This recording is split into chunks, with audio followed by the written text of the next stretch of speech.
예수님의 말씀처럼 세상에 큰 환란이 생겼습니다. 마태복음 24장 21절입니다. 이는 그때에 큰 환란이 있겠습니다. 그때 하나님이 세상을 심판하실 때, 예수님이 재림하실 때 심판이 동시에 이루어집니다. 그때 세상에 큰 환란이 있겠습니다. 창세로부터 지금까지 이런 환란이 없었고 후에도 없으리라. 아멘. 예수님이 마태복음에서 이 말씀을 하셨는데 세상 종말을 예언하실 때 이 말씀을 하셨어요. 그런데 지금 우리가 전혀 생각지 못한 일들이 전 세계에 일어났어요. 선진국이 다 빚더미에 올라가 있고 후진국들은 더 어렵고 괜찮다 이렇게 소문난 나라가 거의 없어요. 이렇게 세상은 창세로부터 지금까지 이런 환란이 없었고 그랬어요. 제가 역사 공부도 좀 했습니다. 그런데 지구가 생긴 이래로 전 세계가 이렇게 큰 위기를 만난 것이 처음입니다. 2차 세계대전 때도 그 전쟁하는 나라들만 어려웠어요. 1차 세계대전은 더 좁았죠. 그런데 아직 3차 세계대전이 일어나지도 않았는데 전 세계가 몸살을 앓고 있습니다. 이렇게 심판의 때가 가까워올수록 우리는 준비할 것이 있습니다. 예수님의 재림과 세상 심판 때를 준비해야 됩니다. 영적으로 깨어서 준비해야 합니다. 그런즉 깨어있으라. 너희는 그날과 그때를 알지 못하느니라. 아멘. 예수님이 너희는 영적으로 깨어있어라. 세상을 심판하는 그날과 그때는 알지 못하지만 세상에 되어져가는 징조를 보고 깨어있어라. 이렇게 말씀을 하십니다.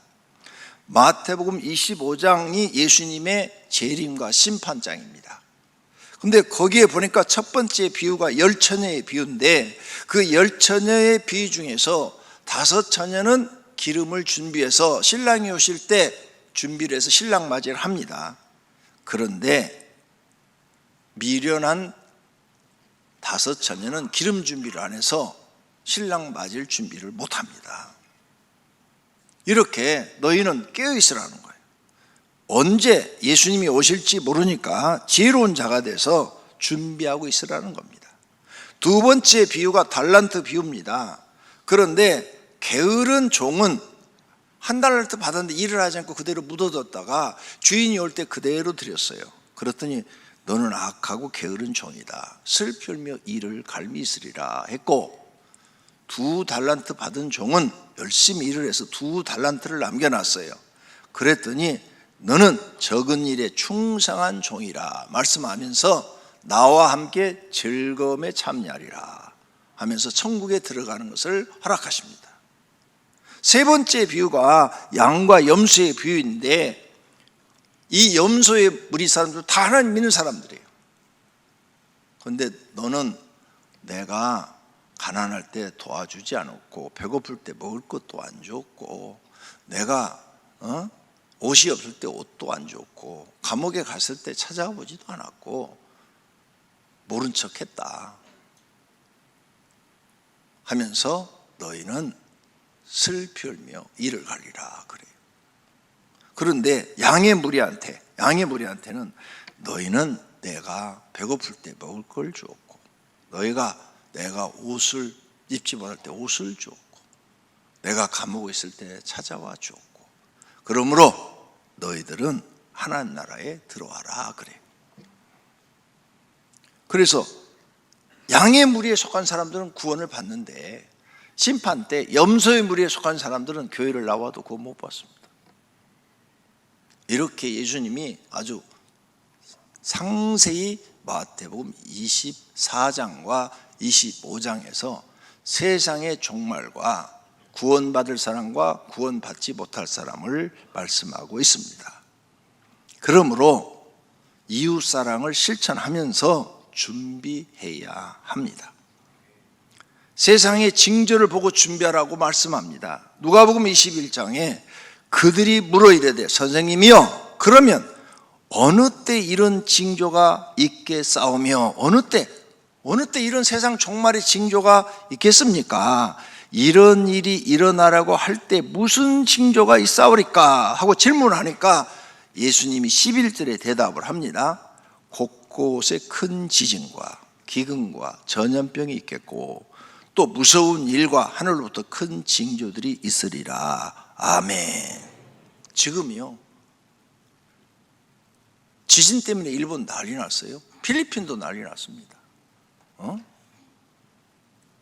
불의 고리 해가지고 태평양 연안에 있는 모든 국가들이, 러시아도 지금 계속 지진이 일어났고 난리 나잖아요. 근데 육지도 지진이 많아졌어요. 기근, 더워가지고 여름에 막 양식이 안 되는 나라도 있지만 요즘 물하고 동남아시아도 며칠 전에 다 쓸어버렸잖아요. 중국은 금년 내내 홍수가 나서 난리가 났어요. 기근, 먹을 게 없어지는 걸 말하는 거예요. 전염병, 코로나보다 더 센 게 지금 유행하고 있습니다. 여러분 인터넷 검색해 보면 다 알 수 있어요. 중국, 동남아시아 엄청 유행하고 있습니다. 그 다음 무서운 일과, 그렇죠, 무서운 일, 싱크홀이라든지 갑자기 홍수가 나서 막 다 쓸어버린다든지, 세상에 생각지, 전쟁, 지금 태국하고 캄보디아도 전쟁 났잖아요. 또 러시아하고 우크라이나는 지금 거의 이제 4년 돼가요. 전쟁 엄청 오래됩니다. 이 전쟁 때문에 전 세계가 또 다 이렇게 어려움을 당하는 거예요. 근데 하늘로부터 큰 징조가 있으리라. 이상기온, 하늘로부터 내려온 게 다 이상기온이에요. 이상기온으로 온 세계가 몸살을 앓고 있잖아요. 성경 말씀이 다 이루어지고 있는 거예요.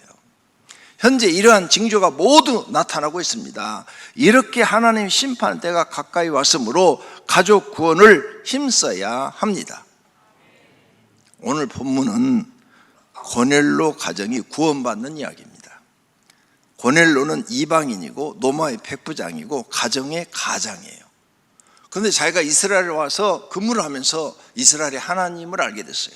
그리고 그 하나님을 믿고 우리 가정도 구원받아야 되겠구나 하고 하나님 앞에 매일 기도했다고 돼 있어요. 어느 날 기도하고 있는데 이방인에게는 잘 보여주지 않아요. 이스라엘 사람들만 보여주는데 기도를 하도 많이 하니까, 이방인 군인이에요. 고넬로는 군인한테는 더 잘 안 보여줘요. 자기 주관이 강하니까. 그런데 그에게 천사가 나타났어요. 하나님께서 너의 기도와 구제, 어려운 사람을 돕는 걸 봤다는 거예요. 그래서 하나님이 너의 기도를 들어서 특별히 허락했으니 요바로 사람을 보내어 베드로를 불러다가 너희 가정에서 예배를 드리라는 거예요. 그러면 너의 기도가 이루어질 것이라는 거죠. 그래서 순종해서 그렇게 했어요. 그래서 베드로가 와가지고 자기 집에서 예배를 드릴 때 가족 다 오라고 그래가지고 친구들도 오라고 그래가지고 예배를 드렸는데 그곳에 성령이 임해가지고 마가의 다락방처럼 성령의 기적과 이적이 나타난 거예요. 그러니까 베드로가 보고 깜짝 놀라서 하는 말씀이 오늘 이 말씀이에요. 본문 말씀. 야, 이방인에게도 저렇게 성령이 임하시는데 내가 어찌 세례를 주지 아니하려. 그래서 끝나자마자 바로 다 물세례를 주었다. 그 기록이 오늘 본문에 나오는 거예요. 고넬로 가정은 고넬로 한 사람의 기도 때문에 다 구원받게 된 거예요. 근데 그 구원받게 된 게 뭐예요? 성령이 임하신 거예요. 이걸 보고 베드로도 부정할 수가 없는 거예요. 그래서 제가 여러분들한테 여러분 성령 받으셔야 됩니다. 구원 받으려면 반드시 성령 받아야 됩니다. 이렇게 말씀을 드리고 있는 겁니다. 성령은 거룩한 하나님의 영이에요. 거룩한 하나님의 영이 내 심령 속에 들어오는 경험을 하셔야 됩니다. 그래야 나도 구원받고 우리 가족들도 구원받을 수 있습니다. 여러분의 가정도 고넬로의 가정처럼 되기를 축원합니다. 그러면 이제 우리는 첫 번째로 가족의 목표를 서야죠. 우리 가정은 어떤 가정이 돼야 가장 좋은 가정, 이상적인 가정이 될까? 그 가정이 딱 되면 가정에 대한 목표가 있어야 돼요. 그냥 밥만 먹고 화장실만 가는 그런 사람이 아니라 우리가 이렇게 가정을 꾸몄으면 우리 가정은 뭐 행복한 가정을 꾸민다든지 사회에 뭔가 기여하는 가정을 꾸민다든지 아니면 우리 가정이 다 하나님 믿고 구원받는 가정을 꾸민다는 어떤 목표를 설정을 해야 돼요. 그래서 가정의 목표를 정해야 돼요. 근데 하나님 믿는 사람들은 가정의 목표가 첫째가 가족이 구원받는 거예요. 하나님 믿는 사람 첫째가 우리 가족이 다 구원받는 거예요. 이게 제일 중요한 거예요. 예수님이 말씀합니다. 만일 내 눈이 너를 범죄하게 하든 빼어내버리라.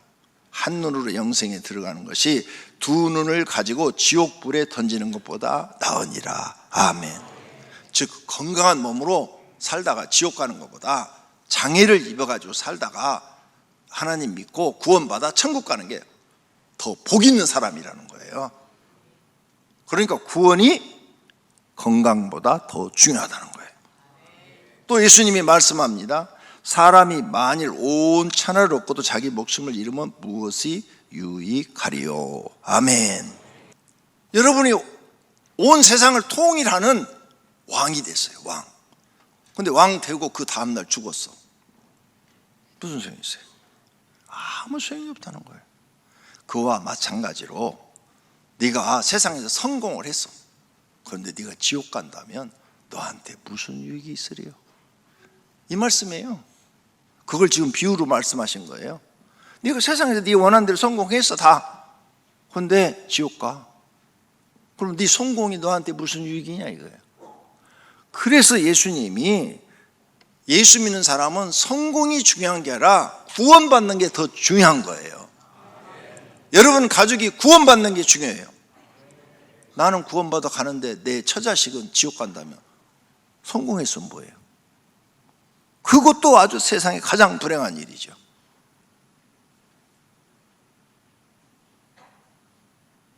그러니까 너 가정의 목표를 세워라.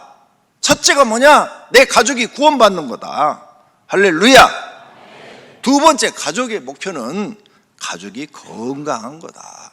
건강은 건강할 때 챙기셔야 되고 적당한 활동이나 운동도 하셔야 되고 신앙생활도 잘 해야 돼요. 영이 건강해야 마음도 편안하고 건강해지는 거예요. 마음이 스트레스 받으면 병이 된다고 의학책에 다 나와 있어요. 병의 원인 첫 번째 스트레스. 다 알고 있잖아요.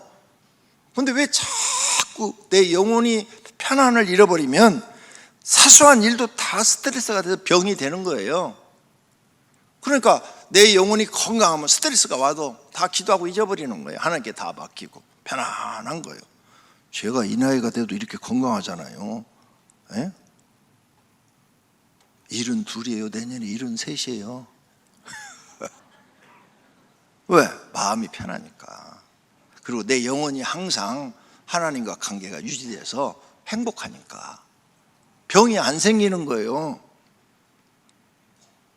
여러분도 성경 말씀을 믿으세요. 살아가는 제 내 영혼이 잘된 것 같이 내 영혼이 잘 되어 있어야 마음이 편안한 거예요.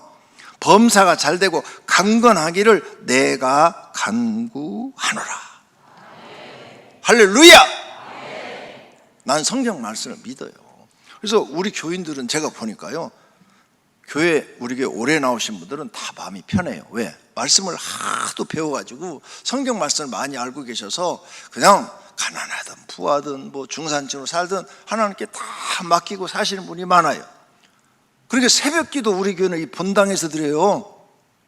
저 밑에 해피홀 850석인데 처음에는 새벽홀에서 드렸어요. 거기는 한 300석 돼요. 300석 300석 드리다가 모자라가지고 해피홀로 갔다가 해피홀로 가서 거기가 또 좁아가지고 이제 본당으로 옮겨서 드리고 있어요. 기도하는 분이 우리 교회 많으니까 영혼이 잘 되고, 영혼이 잘 되니까 마음이 편한 거예요. 편하니까 다 건강하시는 거야.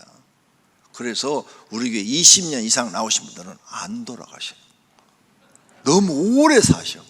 장례식이 없어요. 얼마나 감사합니까? 영혼이 잘 되면 육체도 건강합니다. 써놨잖아. 영혼이 잘된 같이 범사가 잘 되고 강건하기를 간구한다고. 강건하게 됩니다. 다 그렇게 되시기를 축원합니다. 영혼이 병들면 육체 병든다고 써놨어요. 내가 악을 행하여 그를 잊음으로 하나님을 잊어버렸다는 거예요. 그러면 네가 하는 일마다 저주받고 혼란이 생기고 그 다음에 책망받고 너는 망하고 파멸하고 그 다음에 내 몸에 연병이 들고 폐병, 열병, 염증, 학질, 한재, 풍재, 썩은 재앙으로 너를 치리니 이 재앙이 너를 따라서 너를 진멸할 것이라 그랬어요. 영혼이 잘못되면 이런 일들이 생긴다는 거예요.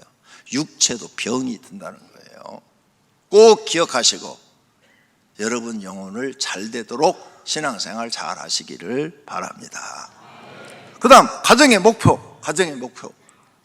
첫째, 구원. 두 번째, 건강. 세 번째, 일터가 있어야 돼요. 다 일을 해야 돼요. 가족이 4명이야. 4명이 많이도 안 벌어도 돼. 한 사람이 200, 800만 원 벌면요 중상류층이에요. 중상류층. 그런데 4명이 혼자만 벌어 200만 원 딱. 수학 계산 딱 나오잖아요. 영세민이에요. 영세민. 200만 원 갖고 4명 살려면. 그 2명이 벌어 400만 벌어도 서민은 돼요. 서민은. 3명만 되면 중상층의 하는 돼요. 600만 원씩만 들어도. 수학이 이렇게 간단한데 우리나라에서 혼자 나와서 200 버는 건 일도 아니잖아요. 알바를 해도 200만 원 버는데 택배하면 혼자 벌어도 500만 원씩 번다는데 반드시 일을 하셔야 돼요.